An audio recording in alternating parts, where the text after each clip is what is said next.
जय हिंद दोस्तों, आप सभी का अपना यूट्यूब चैनल गौतम जी का जीएस एकेडमी में स्वागत है। दोस्तों, हम लोग इस वीडियो में ज्ञान बिंदु जीएस एकेडमी संस्था द्वारा जो बिहार दरोगा 1275 पोस्ट के लिए दोस्तों 25 फरवरी का मेंस का एग्ज़ाम है, उसके द्वारा दोस्तों मॉक टेस्ट निकाला गया है, जिसमें आज हम लोग टेस्ट नंबर 2 देखने वाले हैं। और दोस्तों, टेस्ट नंबर आप 1 नहीं देखे हैं तो हमारे यूट्यूब चैनल पर प्लेलिस्ट बनाकर डाल दिया गया है, वहाँ से आप लोग ज़रूर देखिए। तो चलिए दोस्तों, बिना देर के हम लोग क्वेश्चन कर बढ़ते हैं। देखिए, क्वेश्चन नंबर फर्स्ट का रहा है, आत्मसम्मान आंदोलन किसके नेतृत्व में चलाया गया था। तो याद रखिएगा, आत्मसम्मान आंदोलन ईपी परियार के नेतृत्व में चलाया गया था। ऑप्शन नंबर बी इसका राइट हो जाएगा। नेक्स्ट है, भारतीय राष्ट्रीय कांग्रेस के जिस अधिवेशन में पहली बार वंदे मातरम गाया गया, उसकी अध्यक्षता दोस्तों निम्नलिखित में से किसने की थी। देखिए, वंदे मातरम दोस्तों जो 1896 ईस्वी में हुआ था कलकत्ता में अधिवेशन, उसके अध्यक्षता किए थे रहीमतुल्ला सियानी की अध्यक्षता में गाया गया था। तो ऑप्शन नंबर डी इसका राइट हो जाएगा। नेक्स्ट क्वेश्चन पाते हैं। क्वेश्चन नंबर देखिए तीन क्वेश्चन बोलता है कि सावित्री एवं कर्मयोगी पुस्तक के लेखक कौन है। तो सावित्री एवं दोस्तों कर्मयोगी पुस्तक के लेखक अरविंद घोष हो जाएंगे। Option number A. नेक्स्ट पाते हैं, द्वितीय गोलमेज सम्मेलन में कांग्रेस की ओर से आधिकारिक वार्ताकार कौन थे। तो दोस्तों महात्मा गांधी थे, कांग्रेस की ओर से भाग लिए थे द्वितीय गोलमेज सम्मेलन में, याद रखिएगा। और एकमात्र गोलमेज सम्मेलन में भाग दोस्तों महात्मा गांधी लिए थे, जो कि द्वितीय गोलमेज सम्मेलन 1931 ईस्वी में हुई थी, याद रखिएगा। नेक्स्ट क्वेश्चन पाते हैं। Question number 5। क्वेश्चन 5 बोल रहा है कि निम्नलिखित में से कौन सी सही सुमेलित नहीं है। देखिए दोस्तों, 1857 की क्रांति से संबंधित है, जो कि झांसी की रानी या रानी लक्ष्मीबाई थे दोस्तों, जो झांसी से। बरेली से दोस्तों खान अब्दुल गफ्फार खां थे। इलाहाबाद से मौलवी अहमद उल्ला, जो कि यह दोस्तों गलत है। तो ऑप्शन नंबर सी इसका राइट हो जाएगा, गलत चूज करना था। बाकी फतेहपुर से दोस्तों अजीमुल्ला थे, याद रखिएगा। नेक्स्ट है, भारत के सिराज के नाम से किसे जाना जाता है। तो भारत के सिराज के नाम से दोस्तों जौनपुर शहर को जाना जाता है, याद रखिएगा। नेक्स्ट क्वेश्चन पाते हैं। क्वेश्चन नंबर देखिए 7।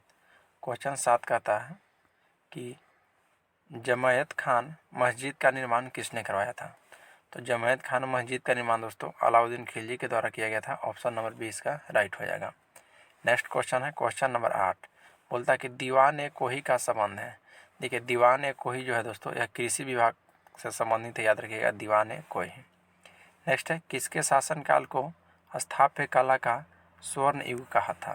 तो स्थापत्य कला का स्वर्ण युग कहा जाता था दोस्तों यह शाहजहाँ के शासनकाल को, याद रखिएगा। और चित्रकला का स्वर्ण युग कहेगा तो आपका जहांगीर हो जाएगा, याद रखिएगा। नेक्स्ट क्वेश्चन पाते हैं। क्वेश्चन नंबर देखिए 10। क्वेश्चन नंबर 10 बोलता है कि निम्नलिखित में से सही सुमेलित नहीं है। देखिए दोस्तों, कौशल के जो राजधानी हो गया काम्पिल, जो कि दोस्तों गलत है। तो ऑप्शन नंबर इसका राइट हो जाएगा। कौशल के दोस्तों काम्पिल राजधानी नहीं है, बाकी काशी की वाराणसी हो जाएगा, अंग की चंपा हो जाएगा, अस्मा के पोतन या पोटली हो जाएगा दोस्तों। यह सभी दोस्तों महाजनपद से संबंधित है, याद रखिएगा। नेक्स्ट है, जैन धर्म के प्रथम वास्तविक तीर्थकर हुए। तो प्रथम दोस्तों याद रखिएगा ऋषभ देव थे, और अंतिम जो थे दोस्तों वह महावीर स्वामी थे। और टोटल जैन धर्म में 24 तीर्थकर थे, याद रखिएगा। और ऋषभ देव का दोस्तों प्रतीक चिन्ह की बात की जाए तो सांड थी, और महावीर स्वामी की बात की जाए तो सिंह थी, याद रखिएगा। और 23वां क्रम के थे दोस्तों पार्श्वनाथ, और अजीत नाथ दोस्तों दूसरा क्रम के थे। पार्श्वनाथ की चिन्ह थे दोस्तों प्रतीक चिन्ह सर पे। नेक्स्ट क्वेश्चन है क्वेश्चन नंबर 12। बोल रहा है कि तमिल जनता में राष्ट्रीय काव्य के रूप में जाने वाला शिल्पाधिकारम के रचनाकार हैं। तो शिल्पाधिकारम का दोस्तों रचनाकार कौन थे। तो वह इलांगो आदि काल थे दोस्तों, याद रखिएगा। ऑप्शन नंबर 20 का राइट हो जाएगा। क्वेश्चन नंबर देखिए दोस्तों 13 बोलता है कि निम्नलिखित में से कौन सा मिट्टी इलायची एवं काजू के खेती के लिए सर्वाधिक उपयुक्त है। याद रखिएगा दोस्तों, जो लैटेराइट मिट्टी है या काजू के खेती के लिए दोस्तों सर्वाधिक उपयुक्त है। नेक्स्ट है, छोटा अंडमान एवं कार निकोबार के मध्य कितना डिग्री चैनल अवस्थित है। तो याद रखिएगा दोस्तों, छोटा अंडमान एवं कार निकोबार की बात करेगा तो 10 डिग्री चैनल हो जाएगा। ऑप्शन नंबर ए इसका राइट हो जाएगा। नेक्स्ट पाते हैं क्वेश्चन नंबर 15। निम्नलिखित में से कौन सी नदी भ्रंश घाटी से होकर प्रवाहित होती है। दोस्तों याद रखिएगा, इसमें जो दिया गया है ऑप्शन के अनुकूल चलना है। तो भ्रंश घाटी से होकर प्रवाहित होने वाली नदी जो हो जाएगा आपका राइट आंसर नर्मदा, याद रखिएगा, नर्मदा दोस्तों। नेक्स्ट है, जादूगोरा किस खनिज के लिए विख्यात है। तो जादूगोरा दोस्तों याद रखिएगा यूरेनियम के लिए विख्यात है, और जादूगोरा कहाँ में है तो झारखंड में है, याद रखिएगा। नेक्स्ट क्वेश्चन पाते हैं क्वेश्चन नंबर दोस्तों 17। बोलता है कि दुलहस्ती परियोजना किस नदी पर स्थित है। तो दुलहस्ती परियोजना दोस्तों यह चिनाब नदी पर स्थित है, याद रखिएगा। और यह कहाँ में है, तो जम्मू कश्मीर में आपका राइट आंसर हो जाएगा। क्वेश्चन नंबर देखिए 18 बोलता है कि निम्नलिखित में से कौन सा बंदरगाह भारत के पूर्वी तट पर अवस्थित है। तो देखिए दोस्तों, जो पारादीप बंदरगाह है यह भारत के पूर्वी तट पर अवस्थित है, याद रखिएगा। बाकी दोस्तों मुंबई बंदरगाह हो जाएगा आपको यहाँ पश्चिमी तट पे। मोरमा गोवा बंदरगाह दोस्तों ये भी पश्चिमी तट पर आ जाएगा, और कांडला बंदरगाह भी आपको पश्चिमी तट पर आ जाएगा। नेक्स्ट है, भारत के किस राज्य का लिंगानुपात सर्वाधिक है। तो सर्वाधिक लिंगानुपात वाला राज्य दोस्तों केरल हो जाएगा, याद रखिएगा। तो ऑप्शन नंबर 19 का डी हो जाएगा। नेक्स्ट है, दिफुदरा भारत के किस राज्य में अवस्थित है। तो दिफुदरा दोस्तों याद रखिएगा अरुणाचल प्रदेश में अवस्थित है। 20 का ऑप्शन नंबर 21 का राइट हो जाएगा। नेक्स्ट क्वेश्चन पाते हैं, क्वेश्चन नंबर देखिए 21। क्वेश्चन 21 बोलता है दोस्तों कि दक्षिण भारत की सबसे ऊंची चोटी है। तो दक्षिण भारत की सबसे ऊंची चोटी दोस्तों याद रखिएगा अनाई मूरी हो जाएगा, ऑप्शन नंबर 20 का राइट हो जाएगा। नेक्स्ट है, क्वेश्चन करता है कि पोर्ट ओ प्रिंस किस देश की राजधानी है। तो पोर्ट ओ प्रिंस दोस्तों याद रखिएगा यह आपका हैती देश की राजधानी है दोस्तों, ऑप्शन नंबर इसका राइट हो जाएगा। हैती की राजधानी है दोस्तों पोर्ट ओ प्रिंस। नेक्स्ट है, कैस्पियन सागर के साथ निम्नलिखित में से कौन सा देश अपना सीमा नहीं बनाता है। तो कैस्पियन सागर के साथ दोस्तों देखिए कौन सा देश सीमा साझा नहीं करता है, तो जिसमें इराक दिया गया है साझा नहीं करता है। बाकी रूस, अजरबैजान और ईरान दोस्तों ये कैस्पियन सागर के साथ साझा करती है। तो नेक्स्ट क्वेश्चन पाते हैं, क्वेश्चन नंबर देखिए 24। बोला कि निम्नलिखित में से कौन सा मंडल में वायुयान उड़ाने की आदर्श पाई जाती है। तो देखिए दोस्तों समताप मंडल में पाया जाता है, तो ऑप्शन नंबर 20 का राइट हो जाएगा स्ट्रेटोस्फीयर, 24 का ऑप्शन नंबर बी। नेक्स्ट है दोस्तों, एक नीनो किस महासागर की जलधारा है। तो एल नीनो दोस्तों याद रखिएगा ये आपको प्रशांत महासागर की जलधारा हो जाएगा, ऑप्शन नंबर ए इसका राइट है। नेक्स्ट क्वेश्चन पाते हैं, क्वेश्चन नंबर 26 बोलता है कि संविधान निर्माण हेतु गठित संघीय संविधान समिति के अध्यक्ष कौन थे। तो संघीय संविधान के दोस्तों अध्यक्ष आपसे पूछेगा तो पंडित जवाहरलाल नेहरू थे, ऑप्शन नंबर ए इसका राइट हो जाएगा। नेक्स्ट है, भारतीय संविधान में आपातकालीन उपबंध कहाँ से लिए गए हैं। तो आपातकालीन उपबंध दोस्तों याद रखिएगा यह जर्मनी से लिया गया है, ऑप्शन नंबर 27 का ए राइट हो जाएगा, जर्मनी से। सॉरी दोस्तों बोल रहा है कि आपातकालीन उपबंध बोल रहा है, आपातकाल नहीं बोल रहा है दोस्तों, आपातकालीन उपबंध। तो आप याद रखिएगा दोस्तों ऑप्शन नंबर बी हो जाएगा, भारत शासन अधिनियम 1935 है। बाकी दोस्तों अनुच्छेद 356 और 352 में जो आपातकाल दिया गया है राष्ट्रीय शासन और राष्ट्रीय आपातकाल, तो वह दोस्तों आपको जर्मनी से लिया गया है। और जो 360 की बात की जाए तो वह दोस्तों आपको अमेरिका से लिया गया है, याद रखिएगा। इसमें आपातकालीन उपबंध की बात करेगा दोस्तों तो भारत शासन अधिनियम 1935 से लिया गया है, याद रखिएगा। नेक्स्ट क्वेश्चन पाते हैं, क्वेश्चन नंबर 28। देखिए 28 बोल रहा है कि भारतीय संविधान के प्रस्तावना में समाजवाद शब्द को किस संविधान संशोधन द्वारा जोड़ा गया है। तो यह दोस्तों याद रखिएगा 42वां संविधान संशोधन के तहत दोस्तों जोड़ा गया था, और यह 42वां संविधान संशोधन 1976 में हुआ था। नेक्स्ट है, सिक्किम को भारत में कब विलय किया गया। तो यह दोस्तों 1975 में, याद रखिएगा। 36वां संविधान संशोधन के तहत दोस्तों पूर्ण राज्य का दर्जा दिया गया था सिक्किम को 1975 में। नेक्स्ट क्वेश्चन पाते हैं, क्वेश्चन नंबर दोस्तों क्वेश्चन नंबर आपका 30 हो जाएगा। क्वेश्चन देखिए 30 क्या कहता है कि निम्नलिखित में से कौन सा मूल अधिकार केवल भारतीय नागरिक को प्राप्त है। तो कौन सा मूल अधिकार दोस्तों केवल भारतीय नागरिक को प्राप्त है। तो 30 का आपका राइट आंसर हो जाएगा ऑप्शन नंबर बी, लोक नियोजन में समान अवसर, याद रखिएगा। नेक्स्ट पाते हैं, क्वेश्चन नंबर देखिए 31 बोलता है कि भारतीय संविधान का अनुच्छेद 51 संबंधित है। तो अनुच्छेद 51 दोस्तों याद रखिएगा किससे संबंधित है, तो यह अंतर्राष्ट्रीय शांति से संबंधित है दोस्तों, तो ऑप्शन नंबर सी इसका राइट हो जाएगा। नेक्स्ट है, 73वां संविधान संशोधन का संबंध है। तो यह दोस्तों पंचायती राज से इसका संबंध है, 73वां संविधान संशोधन, याद रखिएगा। ऑप्शन नंबर ए इसका राइट हो जाएगा। नेक्स्ट पाते हैं, भारत में अभी तक कितने बार वित्तीय आपातकाल की घोषणा की जा चुकी है। तो याद रखिएगा दोस्तों 0 बार, अभी तक दोस्तों एक बार भी वित्तीय आपातकाल नहीं लागू किया गया है, और यह दोस्तों अनुच्छेद 360 के तहत वित्तीय आपातकाल को लागू किया जाता है। नेक्स्ट है, क्वेश्चन नंबर देखिए 34 बोलता है कि राष्ट्रपति की क्षमादान शक्ति संबंधित है। तो यह दोस्तों अनुच्छेद 72 में राष्ट्रपति के क्षमादान की शक्ति चर्चा की गई है, तो 34 का ऑप्शन नंबर आपका बी राइट हो जाएगा। नेक्स्ट है, राज्यपाल को शपथ दिलवाते हैं। तो राज्यपाल का दोस्तों शपथ कौन दिलवाते हैं, तो याद रखिएगा उच्च न्यायालय के जो मुख्य न्यायाधीश होते हैं दोस्तों, ऑप्शन नंबर सी में दिया गया है, हाई कोर्ट के मुख्य न्यायाधीश। नेक्स्ट पाते हैं, देखिए क्वेश्चन नंबर 36, निम्नलिखित में से कौन सी संस्था संवैधानिक संस्था नहीं है। संवैधानिक संस्था कौन सी नहीं है दोस्तों, तो मानवाधिकार आयोग जो दिया गया इसमें, इस दोस्तों संवैधानिक संस्था नहीं है। बाकी दोस्तों सभी संवैधानिक संस्था है। निर्वाचन आयोग, वित्त आयोग, संघ लोक सेवा आयोग। निर्वाचन आयोग की दोस्तों अनुच्छेद 324 में चर्चा किया गया है।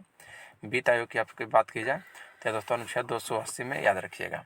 नेक्स्ट है, किस अधिनियम द्वारा कंपनी के व्यापार पर एक अधिकार को समाप्त कर दिया गया था। तो याद रखिए दोस्तों किस अधिनियम के द्वारा, तो दोस्तों 1813 के अधिनियम के द्वारा दोस्तों व्यापार पर एक अधिकार को समाप्त कर दिया गया था कंपनी को, याद रखिएगा। चलिए नेक्स्ट क्वेश्चन पाते हैं। क्वेश्चन नंबर देखिए 38 बोलता है कि मैलट एवं चुक्का शब्द का संबंध किस खेल से है। तो मैलट एवं चुक्का का दोस्तों याद रखिएगा पोलो से संबंधित है। ऑप्शन नंबर सी इसका राइट हो जाएगा।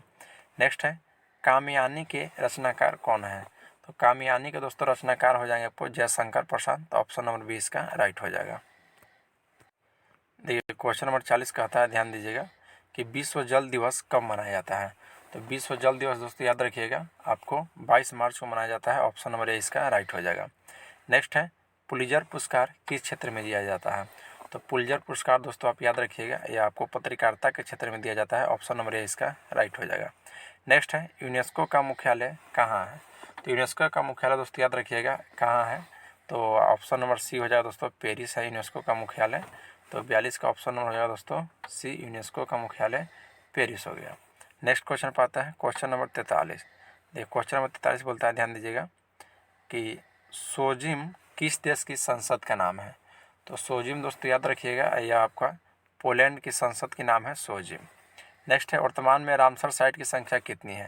तो देखिए दोस्तों ऑप्शन के अनुकूल तो आपको 75 हो जाएगा, लेकिन दोस्तों अभी वर्तमान में याद रखिएगा 5 और जुड़े हैं तो टोटल 80 रामसर साइट हो गए हैं, जो कि दोस्तों 3 कर्नाटक में और 2 तमिलनाडु में बढ़ गया है। और सबसे ज़्यादा रामसर साइट की बात की जाए तो दोस्तों तमिलनाडु में हो गया, पहले 14 था 2 अभी जुटा है तो टोटल 16 हो गया है। चलिए नेक्स्ट क्वेश्चन पाते हैं। क्वेश्चन नंबर दोस्तों देखिए 45। क्वेश्चन नंबर 45 कह रहा है कि वर्ष 2023 का शांति का नोबेल पुरस्कार किसे दिया गया है। तो वर्ष 2023 का शांति का नोबेल पुरस्कार आपको नरगिस मोहम्मदी को दिया गया है, जो कि ईरान की रहने वाली थी, याद रखिएगा। नेक्स्ट है, किसे peace prize of the German book trade से सम्मानित किया गया है। तो राइट आंसर हो जाएगा दोस्तों option number B Salman Rushdie, याद रखिएगा। नेक्स्ट क्वेश्चन पाते हैं। क्वेश्चन नंबर 47 बोलता है, ध्यान दीजिएगा, फूंगा अभियान का शुरुआत किसने की थी। तो फूंगा अभियान का शुरुआत दोस्तों याद रखिएगा यह आपको संयुक्त राष्ट्र जैव विविधता के द्वारा किया गया था। ऑप्शन नंबर ए इसका राइट हो गया। नेक्स्ट है, स्मोक एंड एसेस पुस्तक के लेखक है। तो स्मोक एंड एसेस पुस्तक के लेखक कौन है दोस्तों, तो यह अमिताभ घोष हो जाएंगे। Option number A. नेक्स्ट है, कांवर पक्षी बिहार के किस जिले में है। तो यह दोस्तों कैमूर जिले में है, याद रखिएगा। और बिहार का है दोस्तों प्रथम कांवर पक्षी बिहार जो है यह आपका प्रथम है दोस्तों जो रामसर साइट घोषित किया गया था बिहार का, याद रखिएगा। तो 49 का ऑप्शन नंबर 20 का राइट हो जाएगा। बी नहीं, कैमूर नहीं हो जाएगा दोस्तों, बेगूसराय हो जाएगा। बेगूसराय ऑप्शन नंबर सी होगा कांवर पक्षी बिहार, याद रखिएगा। नेक्स्ट बात है क्वेश्चन नंबर देखिए 50। बोल रहा है कि बिहार में वर्तमान में शहरीकरण की दर है। तो बिहार में दोस्तों वर्तमान में शहरीकरण का दर दोस्तों याद रखिएगा 15.3%। ऑप्शन नंबर ए इसका राइट हो जाएगा। नेक्स्ट, बिहार में बलथर मिट्टी पाई जाती है। तो बिहार में बलथर मिट्टी कैमूर के क्षेत्र में पाई जाती है, याद रखिएगा। नेक्स्ट है, बिहार दिवस किस तिथि को मनाया जाता है। तो बिहार दिवस दोस्तों याद रखिएगा यह 22 मार्च को मनाया जाता है। ऑप्शन नंबर ए इसका राइट हो जाएगा। नेक्स्ट क्वेश्चन पाते हैं। Question number 53। बोला कि कोई बाजार जिसमें किसी विशेष उत्पाद के विक्रेता अधिक संख्या में है, लेकिन विक्रेता दोस्तों भिन्न परंतु मिलते जुलते वस्तु बेचते हैं, तो क्या कहलाते हैं। तो याद रखिएगा वह दोस्तों एकाधिकारी स्पर्धा कहलाती है। Option number C. नेक्स्ट है, वाणिज्य बैंकों को निम्नलिखित में से किन कार्यों के लिए रिजर्व बैंक की अनुमति आवश्यक है। तो यह दोस्तों याद रखिएगा, देखिए शाखा एवं विस्तार एवं स्थान परिवर्तन के लिए भी दोस्तों आवश्यक है, बैंकों को समापन के लिए भी आवश्यक है, और किसी अन्य बैंकों को मिलाने के लिए भी। तो ऑप्शन नंबर डी हो जाएगा उपयुक्त सभी। चलिए नेक्स्ट क्वेश्चन पर आते हैं। देखिए क्वेश्चन नंबर 55 का रहा, ध्यान दीजिएगा, आबिद हुसैन समिति संबंधित है। तो आबिद हुसैन समिति दोस्तों यह लघु उद्योग से संबंधित है, याद रखिएगा आबिद हुसैन। नेक्स्ट है, जवाहर रोजगार योजना की शुरुआत कब किया गया था। तो जवाहर रोजगार योजना की शुरुआत दोस्तों 1989 ईस्वी में किया गया था, option number A. Next question पर हम लोग आते हैं। क्वेश्चन नंबर देखिए 57 दोस्तों, सूची 1 को सूची 2 के साथ दोस्तों मिलान करना है। तो देखिए सबसे पहले दोस्तों वाट की दोस्तों हम लोग किसका मापन होता है वाट में, तो वाट में दोस्तों शक्ति का मापन होता है, याद रखिएगा। नॉट के दोस्तों तो यह समुद्री जहाज की गति। अगर नॉटिकल मील की बात की जाए तो दोस्तों नौ संचालन के दौरान होता है। और कैलोरी दोस्तों यह ऊष्मा के मापन किया जाता है, याद रखिएगा। ऊष्मा की इकाई होगा दोस्तों कैलोरी। और नौ संचालन की हो गया नॉटिकल मील, समुद्री जहाज की हो गया दोस्तों नॉट, और शक्ति हो गया वाट। तो ऑप्शन नंबर हो गया सी 4 3 2 1। चलिए नेक्स्ट क्वेश्चन पाते हैं। क्वेश्चन में देखिए दोस्तों 58, वायुमंडल हवा पृथ्वी पर रखी जाती है। तो वायुमंडल जो है दोस्तों यह हवा पृथ्वी पर रखी जाती है कैसे, तो यह याद रखिएगा गुरुत्व के द्वारा। ऑप्शन नंबर ए इसका राइट हो जाएगा। नेक्स्ट है, जब किसी झील की तली से उठकर वायु का बुलबुला ऊपरी सतह तक आएगा तो उसका आकार में दोस्तों क्या मतलब घट जाएगा कि बढ़ जाएगा, तो 59 का राइट आंसर हो जाएगा ऑप्शन नंबर ए, बढ़ जाएगा दोस्तों, याद रखिएगा। कभी भी दोस्तों झील या तालाब में कभी भी एक ढेला मार के देखिएगा, धीरे दोस्तों उसको बुलबुला जो है ऊपरी सतह पर आते आते उसका आकार बढ़ जाता है।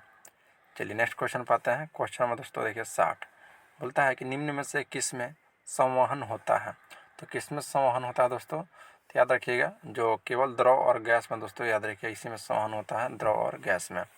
नेक्स्ट है, निम्नलिखित में से किस विकिरण में सबसे कम तरंग दैर्घ्य होता है। तो दोस्तों याद रखिएगा सबसे कम तरंग दैर्घ्य किस में होता है, तो 61 का आपका राइट आंसर हो जाएगा ऑप्शन नंबर सी, गामा किरण में दोस्तों सबसे कम तरंग दैर्घ्य होता है, याद रखिएगा। किस विकिरण में कह रहा है दोस्तों सबसे कम तरंग दैर्घ्य, तो गामा में से दोस्तों सबसे कम तरंग दैर्घ्य होता है, याद रखिएगा। 1 मिनट दोस्तों, इसका राइट आंसर होगा दोस्तों ऑप्शन नंबर ए, अल्फा किरण। लेकिन ज्ञान बिंदु संस्था द्वारा दोस्तों आपका गामा किरण दिया गया है, सबसे कम तरंग दैर्घ्य पूछ रहा है। गामा किस दोस्तों तो सबसे अधिक तरंग दैर्घ्य होता है। चलिए नेक्स्ट क्वेश्चन पाते हैं। क्वेश्चन नंबर दोस्तों 62 बोलता है कि शिकार परी भक्षियों या बधाओं का पता लगाने के लिए चमगादड़ अथवा डॉल्फिन किस परिघटना का प्रयोग करता है। तो याद रखिएगा यह दोस्तों प्रतिध्वनि का निर्धारण करता है, ऑप्शन नंबर डी इसका राइट हो जाएगा। नेक्स्ट है, वायुमंडल के ऊपरी भाग में ओजोन परत पर हमारी रक्षा किससे करती है। तो यह पराबैंगनी विकिरण से दोस्तों, याद रखिएगा। तो 63 का राइट आंसर हो जाएगा option number C. Next question है क्वेश्चन नंबर 64, प्रतिदीप्ति नली में सर्वाधिक सामान्य प्रयोग होने वाली वस्तु है। तो वह क्या है दोस्तों, तो याद रखिएगा पारावाष्प तथा आर्गन दोस्तों, ऑप्शन नंबर से इसका राइट हो जाएगा। नेक्स्ट है, एक ही प्रकार का परमाणु निम्न में से किस में मिलता है। तो एक ही प्रकार का परमाणु दोस्तों, याद रखिएगा किस में मिलता है, तो प्राकृतिक तत्व में मिलता है, ऑप्शन नंबर इसका सी राइट हो जाएगा। क्वेश्चन नंबर 66 कहता है, पुरानी किताबों का कागज भूरा किस कारण होता है। तो याद रखिएगा पुरानी किताबों का कागज अगर भूरा आपसे पूछेगा दोस्तों, तो वह आपको होता है सेलुलोज के ऑक्सीकरण से दोस्तों, याद रखिएगा सेलुलोज के ऑक्सीकरण से, ऑप्शन नंबर डी। नेक्स्ट है, टाका एक मिश्र धातु है। टाका किसका एक मिश्र धातु है, तो यह दोस्तों टीन और सीसा का है, ऑप्शन नंबर ए में इसका राइट हो जाएगा। चलिए नेक्स्ट क्वेश्चन पाते हैं। क्वेश्चन नंबर दोस्तों 62, वनस्पति तेल से वनस्पति घी बनाने में प्रयुक्त गैस है। तो वनस्पति तेल से दोस्तों वनस्पति घी बनाने में प्रयुक्त गैस कौन सा है, तो हाइड्रोजन, ऑप्शन नंबर ए इसका राइट हो जाएगा। चलिए नेक्स्ट पाते हैं। देखिए दोस्तों इसका अगर PDF आप लोग को चाहिए तो हमारे डिस्क्रिप्शन में टेलीग्राम का लिंक दिया गया है, उस लिंक के माध्यम से आप टेलीग्राम में ज्वाइन हो जाइए और वहाँ पे इसका PDF प्रोवाइड करा दिया गया है। और वहाँ पर दोस्तों आप क्विज बोर्ड से इसको समाप्त करना चाहते हैं तो वहाँ पर क्विज बोर्ड भी चलाया जाता है प्रतिदिन, तो उसमें आप ज्वाइन हो जाइए, आप लोग के लिए दोस्तों अच्छा है। और टोटल PDF दोस्तों आपको वहाँ पर ही मिलेगा किसी भी बुक का। नेक्स्ट है दोस्तों सूची 1 को सूची 2 के साथ दोस्तों सम्मिलित करना है।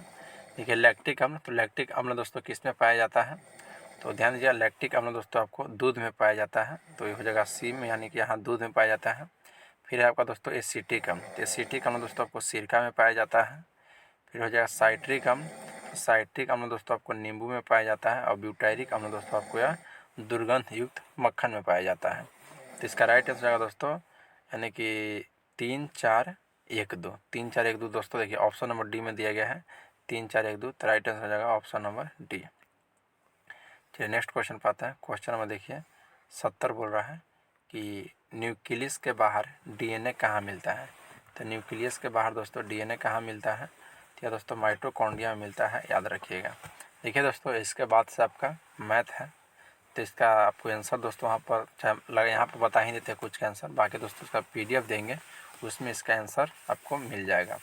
तो 71 का आपका राइट आंसर हो जाएगा दोस्तों ऑप्शन नंबर है 47। चलिए नेक्स्ट पे आते हैं। फिर देखिए क्वेश्चन नंबर 72 का आ रहा है, तो 72 का राइट आंसर होगा दोस्तों ऑप्शन नंबर डी। और 73 क्वेश्चन, तो 73 का हो जाएगा दोस्तों बी। देखिए दोस्तों, इसका आपको PDF हम प्रोवाइड करा ही रहे हैं, तो आप PDF से दोस्तों इसको बना लीजिएगा। तो आज के लिए हम लोग इतना ही रखते हैं, फिर मिलते हैं आपको दोस्तों सेट नंबर 3 में। और PDF के लिए दोस्तों आप टेलीग्राम में लिंक दिया गया है डिस्क्रिप्शन में टेलीग्राम का, तो वहाँ पे आप ज्वाइन हो जाइए उस लिंक के माध्यम से टेलीग्राम में, वहाँ पे इसका PDF प्रोवाइड करा दिया गया है। और दोस्तों बहुत सारे बुक जो है मार्केट में उपलब्ध है, सभी का PDF दोस्तों एक ही साथ वहाँ पे प्रोवाइड करा दिया गया है। तो चलिए आज के लिए इतना ही, मिलते हैं आपसे नेक्स्ट क्लास में। जय हिंद दोस्तों।